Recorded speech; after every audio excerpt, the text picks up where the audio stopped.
नमस्कार, इस बुलेटिन में आप सभी का स्वागत है। आपके साथ मैं हूं नीता सिंह और चलिए सुर्खियों के बाद रुख करेंगे हमारे सहयोगियों का और जानेंगे प्रदेश से जुड़ी कुछ अहम खबरें।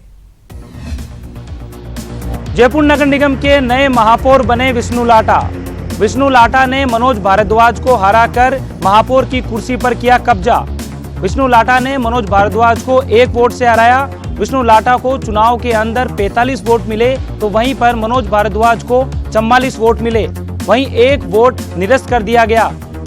शहर की सरकार को आज नया मुखिया मिल गया। बागी तेवर दिखाते हुए विष्णु लाटा ने भाजपा प्रत्याशी मनोज भारद्वाज को 1 वोट से हराकर महापौर की कुर्सी पर कब्जा कर लिया। महापौर के चुनाव में भाजपा की अंतर्कलह जहां सामने आई तो वहीं पर बागी तेवर दिखाने वाले विष्णु लाटा ने यहां पर बड़ी जीत दर्ज की। लगातार बीजेपी की ओर से गुटबाजी की बात जहां सामने आ रही थी, उसके बाद बीजेपी ने अपने पार्षदों की बाड़ाबंदी शुरू कर दी। बाड़ाबंदी होने के बावजूद भी जहां पार्षद एक मत नजर आ रहे थे, लेकिन आज जब चुनाव हुआ तो उस दौरान नतीजे कुछ अलग ही देखने को मिले। विधानसभा में आज गरीब सवर्णों को 10% आर्थिक आधार पर आरक्षण देने के मुद्दे पर भाजपा विधायकों ने हंगामा किया। नेता प्रतिपक्ष गुलाब चंद कटारिया ने सरकार से आर्थिक आधार पर आरक्षण के बारे में मंशा साफ करने को कहा। वहीं गुर्जर आरक्षण को लेकर उपनेता प्रतिपक्ष राजेंद्र राठौड़ और डिप्टी सीएम सचिन पायलट आमने सामने हुए। आर्थिक आधार पर आरक्षण का मुद्दा सदन में 2 बार गूंजा। पहले शून्यकाल में नेता प्रतिपक्ष गुलाब चंद कटारिया ने मामला उठाते हुए सरकार से इस मामले पर मंशा साफ करने की मांग की। अब इस मामले में कल मुख्यमंत्री राज्यपाल के अभिभाषण के जवाब के दौरान स्थिति स्पष्ट कर सकते हैं। राज्यपाल के अभिभाषण पर बहस की शुरुआत में भाजपा विधायक किरण माहेश्वरी ने आर्थिक आधार पर 10% आरक्षण पर सरकार से मंशा साफ करने की मांग की। माहेश्वरी ने कहा कि केंद्र सरकार 10% आरक्षण दे चुकी है, राज्य सरकार ने इस मामले में अभी कोई कदम नहीं उठाया है। इस बीच मंत्री बीडी कल्ला जवाब देने के लिए खड़े हुए। मंत्री बीडी कल्ला ने कहा कि केंद्र सरकार से प्रस्ताव आते ही सरकार आरक्षण पर फैसला करेगी। नेता प्रतिपक्ष सहित भाजपा के विधायक वेल में आ गए और नारेबाजी करने लगे। विधानसभा में शून्यकाल के दौरान गुर्जर आरक्षण का मुद्दा भी सदन में गूंजा। मानसागर झील पर किए गए बर्ड काउंट में इस बार करीब 60 प्रजाति के पक्षी देखे गए हैं, जिनमें से 70% ऐसे हैं जो प्रवासी हैं, यूरोप, साइबेरिया और दूसरे कई मुल्कों से हिंदुस्तान का रुख करते हैं। मानसागर झील पर इस बार 7 और 8 फरवरी को इंडियन बर्डिंग फेयर आयोजित किया जाएगा। ये फेयर इस बार वेडर्स को समर्पित किया गया है। कोशिश यही है प्रवासी पक्षियों के जरिए हमारी आने वाली पीढ़ियों को ये समझाया जाए कि किस तरीके से ये झील जलाशय साफ सुथरे रखना जरूरी है, क्योंकि ये प्रवासी पक्षी हमारे हालात को और हमारे प्रदूषण के स्तर को भी बताते हैं। राज्य में नई पेंशन योजना जारी रहेगी। सरकार ने स्पष्ट कर दिया है कि पुरानी पेंशन योजना को लागू करने का कोई विचार नहीं है। संसदीय कार्य मंत्री शांति धारीवाल ने विधायकों के सवालों के जवाब में सदन को यह जानकारी दी। विधायक संयम लोढ़ा ने पूरक सवाल उठाया और कहा कि नई पेंशन योजना को लागू हुए प्रदेश में 14 साल हो गए हैं, लेकिन किसी भी सरकार ने इसे लेकर कोई बात नहीं की, जबकि बार बार इसे बदलने की मांग होती रही है। इस पर संसदीय कार्य मंत्री ने कहा कि नई पेंशन योजना को बंद कर पुरानी पेंशन योजना लागू करने का सरकार की कोई मंशा नहीं है। केंद्र सरकार ही इस संबंध में कुछ कदम उठा सकती है और केंद्र ने भी नई पेंशन स्कीम को बेहतर बताया है।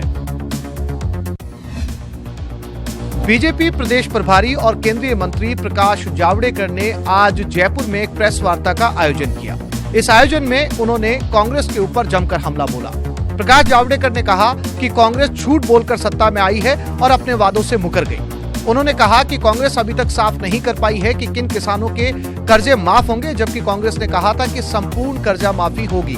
इसके साथ ही उन्होंने बेरोजगारों का मुद्दा उठाया और कहा कि कांग्रेस ये भी बताए कि बेरोजगारों को 3500 रुपए का भत्ता वो कब देने जा रही है। साथ ही साथ उन्होंने लोकसभा चुनाव में 25 की 25 सीटें जीतने का दावा भी किया। प्रकाश जावड़ेकर ने कांग्रेस पर हमला बोलते हुए कहा कि गहलोत सरकार 1 ही महीने में अपने सारे वादों से मुकर गई। कांग्रेस की नीति किसानों की कर्जा माफी बिल्कुल भी साफ नहीं है और बेरोजगारी भत्ते पर सरकार कुछ बोल नहीं रही। कांग्रेस जनता से झूठ बोलकर सत्ता में आई है। इसके साथ ही जावड़ेकर ने दावा किया कि वो लोकसभा चुनाव में 25 की 25 सीट जीतेंगे।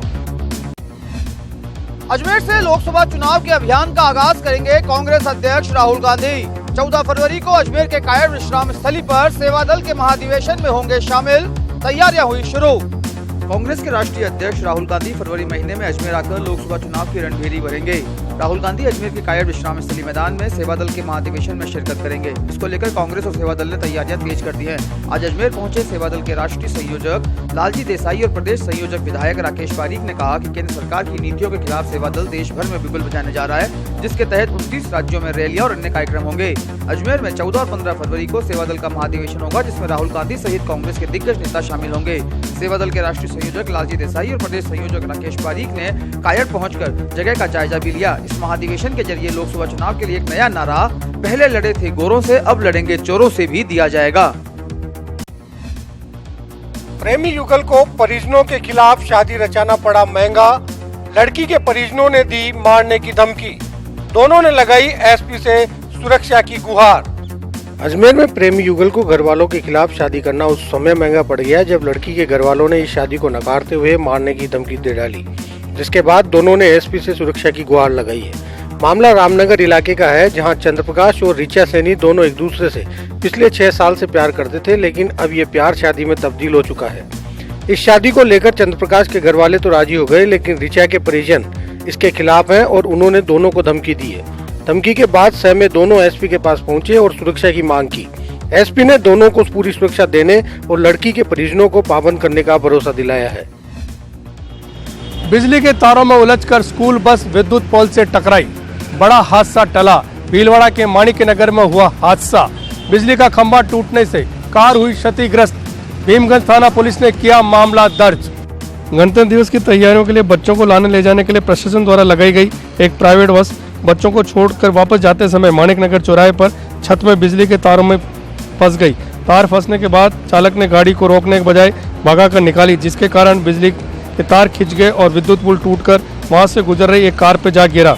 विद्युत पोल का गिरता देख कार चालक बाहर निकलकर भाग गया, जिससे कार चालक की जान बच गई, लेकिन कार क्षतिग्रस्त हो गई। प्रदेश के साथ साथ नागौर जिले में भी इन दिनों स्वाइन फ्लू का कहर बरप रहा है। नागौर जिले में इस सीजन में स्वाइन फ्लू की चपेट में आने से 4 लोगों की मौत हो चुकी है। वहीं 25 से अधिक स्वाइन फ्लू के केस पॉजिटिव आए हैं। आम लोगों के साथ साथ अब खास लोग भी स्वाइन फ्लू की चपेट में आ चुके हैं। नागौर के सांसद व केंद्रीय उपभोक्ता राज्य मंत्री CR चौधरी की भी स्वाइन फ्लू की रिपोर्ट पॉजिटिव आई है। CR चौधरी अब चिकित्सकों की निगरानी में और स्वाइन फ्लू से निजात पाने के लिए उपचार ले रहे हैं। केंद्रीय उपभोक्ता राज्य मंत्री CR चौधरी के निजी स्टाफ से मिली जानकारी के अनुसार गत 19 जनवरी को CR चौधरी नागौर के दौरे पर थे और इसी दौरान उन्हें वायरल हो गया। वायरल की चपेट में आने के बाद CR चौधरी ने नागौर के एक निजी अस्पताल में चेकअप करवाया, जिसके बाद उनका उपचार शुरू हुआ। वहीं उपचार में राहत नहीं मिलने के चलते CR चौधरी ने कल जयपुर में पुणे चेकअप कराया और आज आई जांच रिपोर्ट में CR चौधरी को स्वाइन फ्लू पॉजिटिव आया है। CR चौधरी वर्तमान में दिल्ली में और चिकित्सकों की निगरानी में वे उपचार ले रहे हैं। पश्चिमी विक्षोभ के चलते बीकानेर में आए बादल बीती रात जमकर बरसे और शहर के कई इलाकों में तेज बारिश की। इस कारण शहर में जगह जगह कीचड़ फैल गया और सड़कों पर पानी का अंबार देखा जाने लगा। सोमवार से ही बादलों की आवाजाही के चलते सर्द हवाओं का दौर भी शुरू हो गया, जिसने इलाके में ठिठुरन बढ़ा दी। बीती रात बीकानेर शहर में हुई अनेक जगह बारिश ने नगर निगम के उन दावों की पोल भी खोल दी जिसमें पर्याप्त सफाई व्यवस्था होने का दावा किया जा रहा था। आज अल सुबह जिला कलेक्टर कुमारपाल गौतम ने एक बार फिर शहर का निरीक्षण किया और जगह जगह फैले पानी और कचरे को देखकर नगर निगम कार्मिकों को लताड़ लगाई। जिला कलेक्टर ने इस दौरान बारिश के बाद निचले इलाकों में भरे पानी को तुरंत निकलवाने के निर्देश दिए, तो वहीं उन्होंने एक हफ्ते पहले नगर में किए अपने औचक निरीक्षण के बाद की गई व्यवस्थाओं पर स्पष्टीकरण भी मांगा। राज्य सरकार और कॉलेज आयुक्तालय से मिले निर्देशों के बाद आज राजकीय डूंगर महाविद्यालय में 100 दिन कार्य योजना को लेकर एक बैठक का आयोजन किया गया। प्राचार्य NK व्यास की मौजूदगी में इस बैठक में सभी व्याख्याताओं ने कॉलेज के विकास और निःशुल्क कोचिंग को लेकर मंथन किया। प्राचार्य NK व्यास ने बताया कि उच्च शिक्षा मंत्री भंवर सिंह भाटी के निर्देश के बाद अब महाविद्यालय में प्रतियोगी परीक्षाओं के लिए छात्रों को निःशुल्क कोचिंग दी जाएगी। यह कोचिंग 1 फरवरी से विश्वविद्यालय में शुरू कर दी जाएगी। इस कोचिंग के माध्यम से छात्रों को RS, IS और SSC की परीक्षा की तैयारियों में सहायक सिद्ध होगी। तो वहीं उन्होंने बताया कि 26 जनवरी से विश्वविद्यालय में सामान्य ज्ञान की पुस्तकों का भी वितरण किया जाएगा ताकि छात्रों को प्रतियोगी परीक्षाओं की तैयारी करने में सहायता मिल सके। तो वहीं उन्होंने बताया कि महाविद्यालय में पानी, सफाई व्यवस्था और लाइट की व्यवस्था को लेकर व्याख्याताओं से सुझाव लिए गए और उन पर जल्द ही कार्य शुरू किया जाएगा। भाजपा समर्थित नीलम जोशी बनी नौहर नगर पालिका अध्यक्ष। भाजपा ने नहीं उतारा अपना कोई प्रत्याशी और निर्दलीय नीलम जोशी को दिया समर्थन। नीलम जोशी और कांग्रेस के सतीश सोनी को मिले बराबर मत। आखिर में लॉटरी के द्वारा पालिका अध्यक्ष निर्वाचित हुई नीलम जोशी। हनुमानगढ़ जिले की नौहर नगर पालिका अध्यक्ष के चुनाव आज रोमांचक मुकाबले में संपन्न हुए। चुनावों में भाजपा समर्थित नीलम जोशी और कांग्रेस के सतीश सोनी को बराबर 14-14 मत मिले, जिसमें लॉटरी से भाजपा समर्थित नीलम जोशी विजयी घोषित हुई।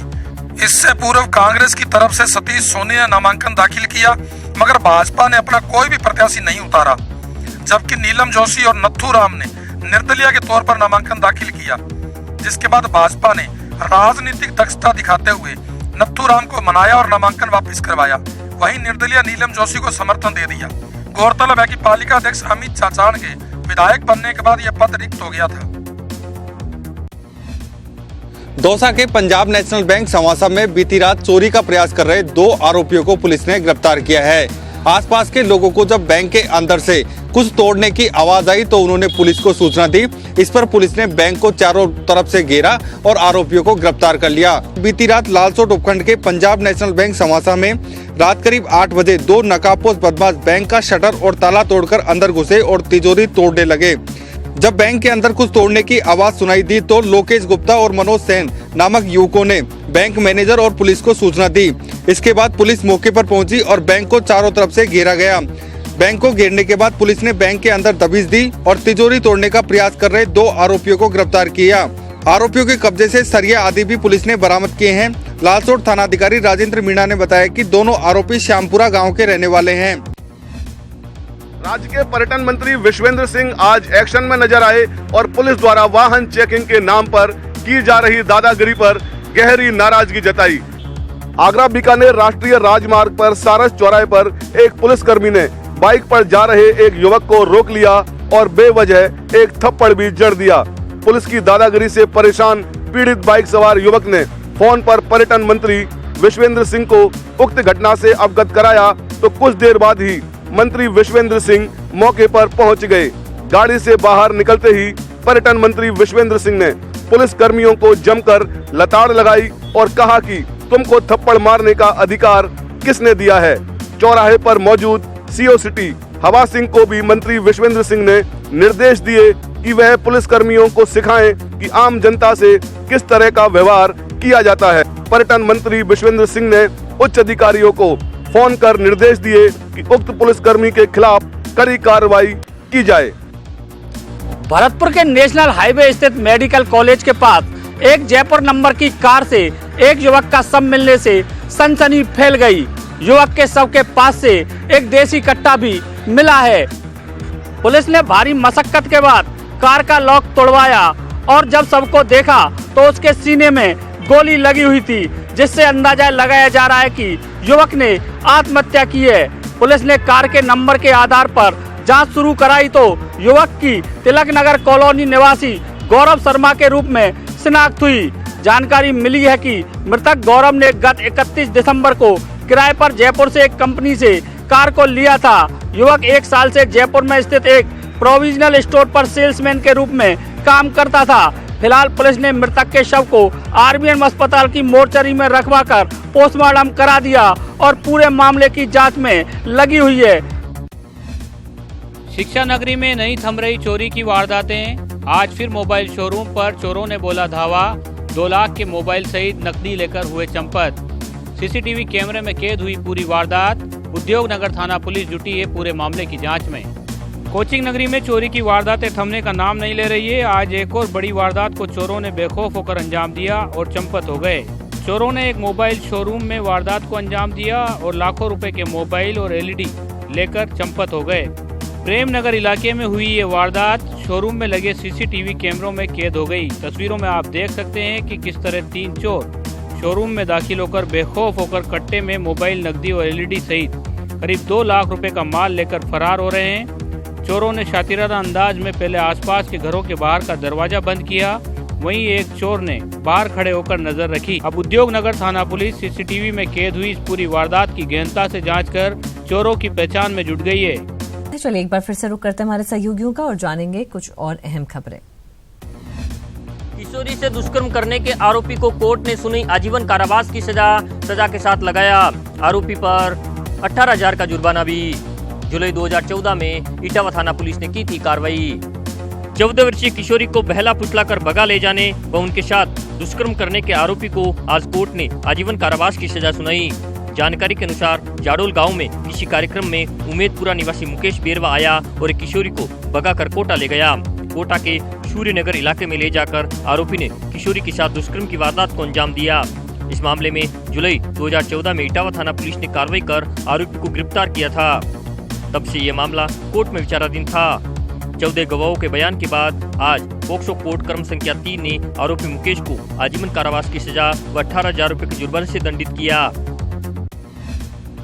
2 दिन के तलाशी अभियान के बाद वन विभाग को मिली बड़ी सफलता। रणथंभौर से सुल्तानपुर रेंज के जंगलों में आए बाघ का मिला मूवमेंट। बाघ ने किया मवेशी का शिकार, कल से आज सवेरे तक नहीं मिला था। बाघ का मूवमेंट, वन विभाग डूबा था चिंता में। कोटा जिले के जंगलों में आया रणथंभौर का T110 बाघ का वन विभाग को आखिरकार मूवमेंट मिल गया है। वन विभाग की टीम को ट्रैकिंग के दौरान बाघ के दोपहर के समय पगबार मिले। बाघ का मूवमेंट मिलने के बाद वन विभाग को बड़ी राहत भी मिली, क्योंकि वन विभाग 2 दिन से लगातार तलाशी अभियान करते हुए बाघ को तलाश रहा था। विभाग को बाघ का मूवमेंट नहीं मिल रहा था, इस कारण विभाग चिंता में डूबा हुआ था। ऐसे में कोटा वन मंडल ने 4 अलग अलग टोलियां गठित करके बाघ की तलाशी करवाई, जिसमें विभाग को सफलता हाथ लगी। बाघ का मूवमेंट सुल्तानपुर रेंज के खेड़ली तौरान गांव के जंगलों में पगमार्क मिलने के साथ मिला। बाघ ने मवेशी का शिकार किया, जिसे उसने खाया। चित्तौड़गढ़ जिले की पुलिस ने पिछले 2 दिनों में अलग अलग कार्रवाई करते हुए 9 पिस्टन बरामद करने के साथ ही 9 आरोपियों को गिरफ्तार कर अंतर्राज्यीय गिरोह का पर्दाफाश किया है। महानिदेशक जयपुर के निर्देशानुसार अवैध आर्म्स के प्रयोग से घटित अपराधों की रोकथाम और बरामदगी के संबंध में जिले की पुलिस ने 2 दिनों में अवैध हथियारों के खिलाफ कार्रवाई की, जिसमें कल बेगू पुलिस ने अलग अलग जगह दबिश देकर 5 आरोपियों को गिरफ्तार कर उनके कब्जे से 5 पिस्टल और कारतूस भी बरामद किए थे।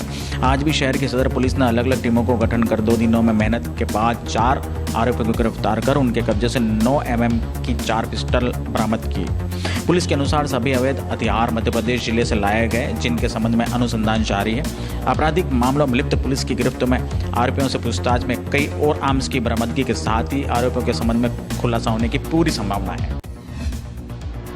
स्वामी भक्ति के लिए अपनी संतान का बलिदान करने वाली वीर माता पन्नाधाय पर आधारित मायड़ भाषा की कविता के सोशल मीडिया में वायरल होने के बाद राजसमंद के रेलमगरा की बेटी नेहा वैष्णव को मिला सम्मान। विभिन्न संगठनों ने आगे आकर की मदद। वीर माता पन्नाधाय की जीवनी मायड़ भाषा में कविता के रूप में सोशल मीडिया से रातों रात प्रसिद्ध हुई राजसमंद की बेटी नेहा वैष्णव का वैष्णव वैरागी समाज सहित विभिन्न संगठनों ने सम्मान किया। सरकारी विद्यालय में 7वीं की छात्रा ने इस कविता को इस तरीके से पेश किया है कि कविता सुनने वाले हर किसी की आंखों में आंसू आने के साथ ही गर्व से सीना चौड़ा हो जाता है। टूर्नामेंट से वापस कस्तूरबा गांधी आवासीय विद्यालय रेलमंगरा में पहुंचने पर तहसीलदार, शिक्षा विभाग के अधिकारियों, स्थानीय विद्यालय के शिक्षकों और छात्र छात्राओं सहित अभिभावकों ने भी इसका सम्मान किया। यह बेटी नेहा न सिर्फ कविता पाठ बल्कि शिक्षा, खेलकूद, नृत्य में भी अव्वल रही है। पिता एक चाय की थैली लगाते हैं और परिवार में 2 बड़े भाइयों के अलावा माता पिता हैं। प्रतापगढ़ में न्यूज 18 की खबर का असर एक बार फिर से देखने को मिला। जिला कलेक्टर श्याम सिंह राजपुरोहित ने एसडीएम वार सिंह को जिला अस्पताल के स्वाइन फ्लू वार्ड के निरीक्षण का दिया आदेश। एसडीएम वार सिंह ने आइसोलेशन वार्ड का निरीक्षण कर आवश्यक इंतजाम करने और बद इंतजामी को दूर करने के दिए दिशा निर्देश। दरअसल प्रतापगढ़ जिला कलेक्टर श्याम सिंह राजपुरोहित के ड्राइवर ओमकार लाल गुर्जर कल स्वास्थ्य में सुधार नहीं होने और जिला अस्पताल के स्वाइन फ्लू वार्ड में मौजूद बद इंतजामी से परेशान होकर इलाज के लिए अहमदाबाद चले गए। यहाँ तक कि उन्होंने ये कह दिया कि प्रतापगढ़ के जिला अस्पताल में इलाज करवाकर वे अपनी जिंदगी खतरे में नहीं डाल सकते। न्यूज 18 पर इस खबर को प्रमुखता से दिखाने पर जिला कलेक्टर राजपुरोहित ने उपखंड अधिकारी वार सिंह को स्वाइन फ्लू वार्ड के निरीक्षण के निर्देश दिए। एसडीएम वार सिंह ने जिला अस्पताल के आइसोलेशन वार्ड का निरीक्षण कर वार्ड में आवश्यक इंतजाम करने, मसलन स्वाइन फ्लू वार्ड का प्रॉपर डिस्प्ले करना, वार्ड में नियुक्त कर्मचारियों का ड्यूटी चार्ट लगाना, वार्ड में साफ सफाई बनाए रखने सहित वार्ड में मौजूद अन्य बद इंतजामों को दूर करने के निर्देश दिए। डूंगरपुर जिले में अवैध शराब के खिलाफ चलाए जा रहे अभियान के तहत बिछीवाड़ा थाना पुलिस को सफलता मिली है। पुलिस ने लाखों रुपए की अवैध शराब से भरे ट्रक को जब्त किया है। डिप्टी गोपाल सिंह ने बताया कि एसपी शंकर दत्त शर्मा के निर्देश पर NH 8 पर नाकेबंदी की गई थी। नाकेबंदी पर ट्रकों को रोककर तलाशी ली जा रही थी। इस दौरान एक ट्रक चालक ट्रक को छोड़कर फरार हो गया। पुलिस ने ट्रक की तलाशी ली तो उसमें गेहूं की बोरियों के पीछे भारी मात्रा में शराब भरी हुई थी। इसके बाद पुलिस ट्रक को जब्त कर थाने पर लाई और शराब की गिनती शुरू की। पुलिस ने ट्रक से 10 लाख रुपए कीमत के 446 कार्टन शराब के जब्त किए हैं। वही मामला दर्ज कर ट्रक चालक की तलाश शुरू कर दी है। और चलिए बात करेंगे बीजेपी से बागी हुए विष्णु लाटा, जो कि जयपुर के नए मेयर चुने गए हैं। बीजेपी उम्मीदवार मनोज भारद्वाज को 1 वोट से उन्होंने मात दी। लाटा की जीत के अब गहरे मायने निकाले जा रहे हैं। जयपुर को मिला नया महापौर, चुनाव में बीजेपी को करारी मात, कामयाब रही कांग्रेस की रणनीति, लाटा की लगी लॉटरी, बीजेपी में दरार, 18 बीजेपी पार्षदों की क्रॉस वोटिंग, सत्ता से बीजेपी को झटके पर झटके लग रहे हैं। प्रतिष्ठित जयपुर नगर निगम के महापौर के उपचुनाव में बीजेपी के आधिकारिक उम्मीदवार को करारी मात मिली है। बीजेपी के आधिकारिक उम्मीदवार मनोज भारद्वाज को बीजेपी के ही बागी उम्मीदवार विष्णु लाटा ने मात दे दी है। विष्णु लाटा ने मनोज भारद्वाज को 1 वोट से मात दी। 90 पार्षद ही तो इसीलिए तो मेयर बनाऊं मैं। आप बताओ, इसीलिए मैं कह रहा था मैं बनूंगा। अब 90 ने बनाया, 45 ने बनाया, 40 ने बनाया, महापौर बन गया। मैं आपके सामने हूँ। हम सिर्फ जयपुर का विकास, चौमुखी विकास करना चाहते हैं, किसी भी पार्टी के मतभेद से नहीं। जनता को पूर्ण रूप से राहत देने के उद्देश्य से काम करेंगे निगम। आपको बताएंगे महापौर के चुनाव का पूरा गणित, लेकिन पहले आपको बताते हैं कि कौन है विष्णु लाटा और उनकी जीत का सूबे की सियासत पर क्या असर होगा। विष्णु लाटा 2014 में बीजेपी से पहली बार पार्षद बने। जयपुर के मुहाना से सरपंच रह चुके हैं लाटा। सांसद रामचरण बोहरा के करीबी माने जाते हैं लाटा। 2014 में डिप्टी मेयर पद के लिए जताई थी दावेदारी। विष्णु लाटा लाहौटी के कार्यकाल के दौरान भी कर चुके हैं बगावत। सांगानेर विधानसभा सीट से टिकट के लिए भी लाटा कर चुके हैं दावेदारी। कठिन संघर्ष में जिस तरह से विष्णु लाटा ने जीत दर्ज की, उससे जयपुर के साथ ही सूबे की सियासत के बदले समीकरण का पता चल रहा है। 18 बीजेपी पार्षदों की क्रॉस वोटिंग के भी कई मायने हैं। इस जीत में कांग्रेस की रणनीति कारगर रही। कांग्रेस के 18 पार्षदों ने न सिर्फ बीजेपी के बागी उम्मीदवार विष्णु लाटा को वोट दिए, साथ ही बीजेपी के भी 18 पार्षदों को पार्टी लाइन से हटने के लिए मनाया। लोकसभा चुनाव के पहले इस जीत ने बीजेपी का मनोबल घटाया है और कांग्रेस का आत्मविश्वास बढ़ा है। विष्णु लाटा का मेयर बनने का प्रभाव लोकसभा चुनाव पर भी पड़ेगा। खास बात यह है कि लाटा को सांसद रामचरण बोहरा का करीबी माना जाता है। इस चुनाव ने बीजेपी की दरार को साफ कर दिया है, क्योंकि इस जीत से बीजेपी संगठन दो फाड़ दिखा। पार्टी संगठन के आदेश की बीजेपी पार्षदों ने अवहेलना कर दी। आपको बता दें कि जयपुर नगर निगम में कुल पार्षदों की संख्या बीजेपी के 63, कांग्रेस के 18, अन्य 9। विष्णु लाटा को 45 पार्षदों का साथ मिला तो मनोज भारद्वाज केवल 44 मत ही अपने नाम कर पाए। बहरहाल विष्णु लाटा को शहर का मुखिया बनाकर कांग्रेस ने बीजेपी को करारा झटका दिया है। देखना होगा कि बीजेपी अपनी इस हार से कुछ सबक सीखती है और क्या कांग्रेस मिशन 25 के लिए ऐसी ही और रणनीति से बीजेपी को झटका देगी। जयपुर से दीपक व्यास की रिपोर्ट। चलिए अब आपको 2 तस्वीरें दिखाते हैं। दोनों तस्वीरें हैं तो अलग अलग समय की, लेकिन दोनों में मेयर का चुनाव जीतने वाले लाटा का लय एकदम अडिग दिखा। चलिए सुनते हैं क्या कुछ मतदान से पहले और क्या कुछ जीत के बाद उन्होंने कहा। सब मेरे को वोट मिलेंगे। कॉन्फिडेंस है पूरा? बिल्कुल कॉन्फिडेंस। आप पार्टी के पुराने कार्यकर्ता हैं, किस तरह का पार्टी की ओर से आपको प्रस्ताव मिला? नहीं प्रस्ताव, लोकतांत्रिक व्यवस्था में सबको चुनाव लड़ने का अधिकार है और उसके तहत हम भी चुनाव लड़ रहे हैं। 90 पार्षद ही तो इसीलिए तो मेयर बनाऊं मैं। आप बताओ, इसीलिए मैं कह रहा था मैं बनूंगा। अब 90 ने बनाया, 45 ने बनाया, 40 ने बनाया, महापौर बन गया। मैं आपके सामने हूँ। और चलिए आपको सुनवाते हैं कि लाटा के बागी होने पर पार्टी के नेताओं ने क्या कुछ कहा। मैं समझता हूं कि पार्टी से बड़ा कोई भी नहीं है और पार्टी से खिलाफ जो लोग गए हैं उनका आगे आगे भी क्या असर हुआ है ये जनता सब जानती है। इसलिए पार्टी से बड़ा यदि कोई अपने आप को समझने की कोशिश करता है तो मैं उसको उचित नहीं समझता। बाकी परिणाम बताएंगे। देखिए, कोई यदि भटक जाता है तो उसका कोई इलाज नहीं है, पर भारतीय जनता पार्टी के सारे पार्षद बिल्कुल एकजुट हैं और जितने वोट हैं भारतीय जनता पार्टी के उससे ज्यादा वोट आएंगे और जो अधिकृत उम्मीदवार है वो भारी बहुमत से जीतेगा। केंद्रीय चिकित्सा मंत्री जेपी नड्डा आज एक दिवसीय दौरे पर जोधपुर पहुंचे, जहां उन्होंने एम्स के दीक्षांत समारोह में बतौर मुख्य अतिथि भाग लिया। साथ ही मंत्री नड्डा ने पार्टी कार्यकर्ताओं की बैठक लेते हुए कहा कि देश में भारतीय जनता पार्टी के पास नेता भी है और विकास की नीयत भी, और आने वाले समय में फिर से एक बार देश में मोदी सरकार बनेगी।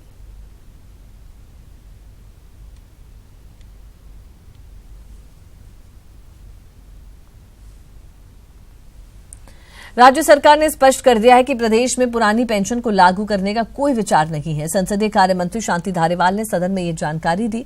विधायक पुखराज के सवाल पर शांति धारीवाल ने बताया कि कर्मचारियों के लिए पुरानी पेंशन स्कीम शुरू करने की कोई योजना नहीं है।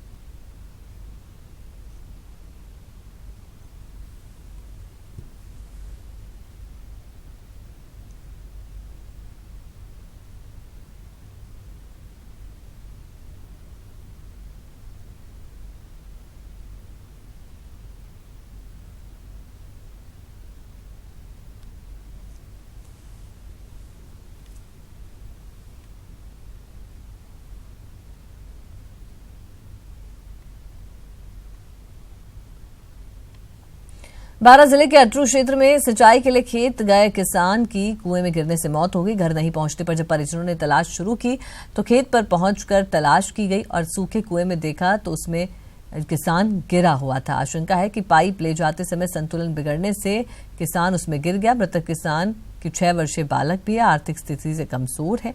ग्रामीणों ने मृतक आश्रितों को जल्द आर्थिक सहायता देने की मांग भी प्रशासन से की है।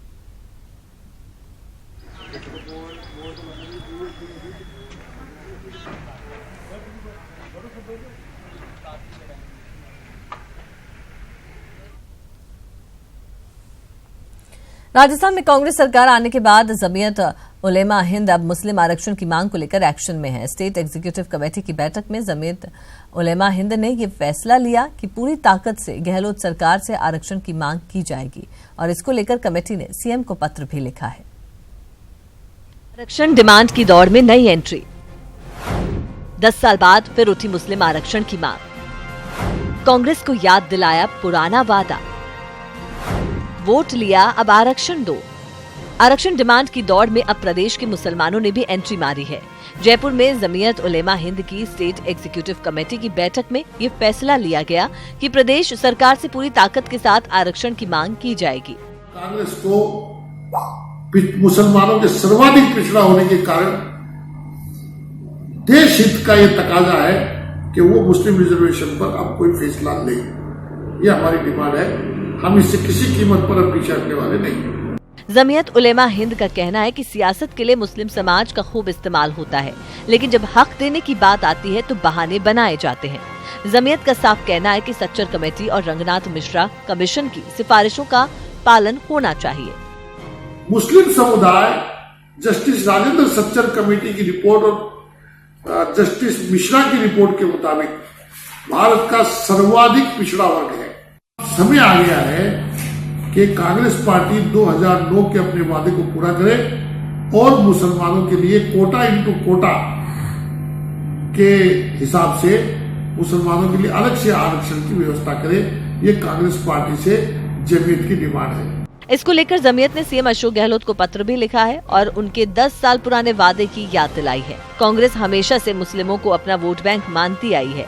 सामने लोकसभा चुनाव भी हैं, ऐसे में मुस्लिम आरक्षण की सियासत अभी और परवान चढ़ेगी। देखने वाली बात यह होगी कि जमीयत उलेमा हिंद की इस मांग को लेकर के सरकार अपना क्या रुख दिखाती है। कैमरा पर्सन दिलीप चेची के साथ में अरबाज अहमद, न्यूज़ 18 जयपुर। अब बात उदयपुर में रहने वाले उस पति पत्नी की जिनके लिए आवाज कोई मायने नहीं रखती, जो इशारों में जिंदगी समझते हैं और दूसरों को जीना सिखाते हैं।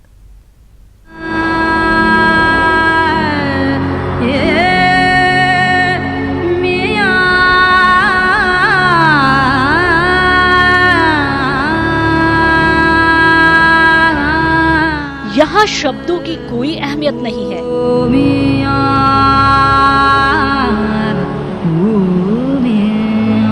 इन दोनों के बीच आवाज की कोई दरकार भी नहीं है।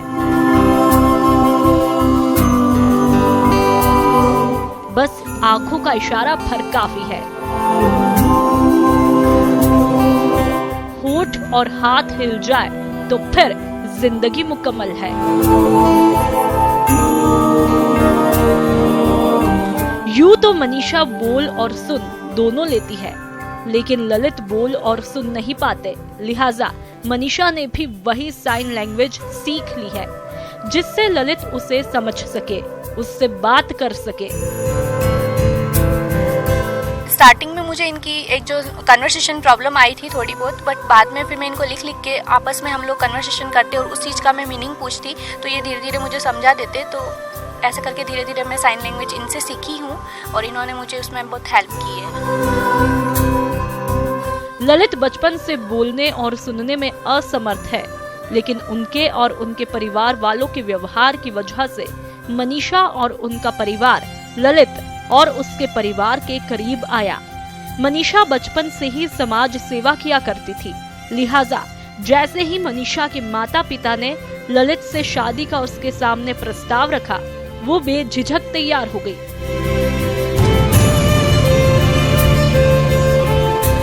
आज दिन तक किसी ने नहीं किया तो ये स्टेप मैं उठाती हूँ, क्योंकि मुझे बचपन से ही सोशल वर्क का एक क्रेज था, तो ये इसलिए मैंने ये स्टेप उठाया। ललित फिलहाल एक कंप्यूटर सेंटर में डेटा ऑपरेटर का काम करते हैं और मनीषा उसी के साथ जॉब करने के साथ साथ वैसे लोगों की जिंदगी आसान करने में जुटी है जो ललित की तरह बोल और सुन नहीं सकते। अब तक मनीषा 300 से ज्यादा लोगों को साइन लैंग्वेज सिखा चुकी है और 80 लोगों को रोजगार भी दिला चुकी है। मनीषा यूं तो अपनी जिंदगी में बहुत खुश है, लेकिन उसका सपना है कि ललित की तरह ऐसे सभी लोगों को उसकी काबिलियत के मुताबिक काम मिल सके, ताकि उनका आत्मविश्वास कभी कम ना हो। और इनको हर वक्त, जैसे कई बार लोग ऐसा होता है कि इनकी जो फीलिंग्स होती है उनके साथ इनको कि नहीं समझते और कि हम लोग कैसे इनको समझाएंगे या फिर टाइम वेस्ट होगा, और ये तो लोग इनको बस इनकी फीलिंग्स को समझे और इनको समझ गए लोग तो इनको अपने आप इनको जॉब भी मिल जाएगी और उनका बेटर फ्यूचर भी हो जाएगा। आसान नहीं है मनीषा की तरह फैसला करना, लेकिन सोच कर देखिए, इतना मुश्किल भी नहीं दूसरों की जिंदगी आसान बनाना, आसपास खुशियां बांटना। शायद इसी का नाम जिंदगी है और इसे ही असल मायने में जीना कहते हैं। तो ये थी उदयपुर की मनीषा शर्मा, जिन्होंने एक मुख्यवादी से शादी कर उन्हें जीवन साथी के रूप में चुना। अब वो ताउम्र उनकी आवाज बनकर इसी समाज के सामने जीना चाहती हैं। कैमरा पर्सन जमाल खान के साथ सतीश शर्मा, न्यूज़ 18 उदयपुर। अगर आप पुलिस के बारे में अच्छी राय नहीं रखते तो डूंगरपुर से आई ये खबर आपको अपनी राय पर दोबारा सोचने पर मजबूर कर सकती है। 4-5 दिन पहले हमारे स्कूल में पुलिस अंकल आए थे और उन्होंने हमारे घर की समस्याओं के बारे में पूछा और मैंने यूँ कहा कि हमारे घर में बिजली नहीं है और मैं पढ़ नहीं सकती हूँ, मुझे पढ़ने में बहुत परेशानी होती है। फिर उन्होंने मेरे घर पे बिजली की व्यवस्था कर दी है।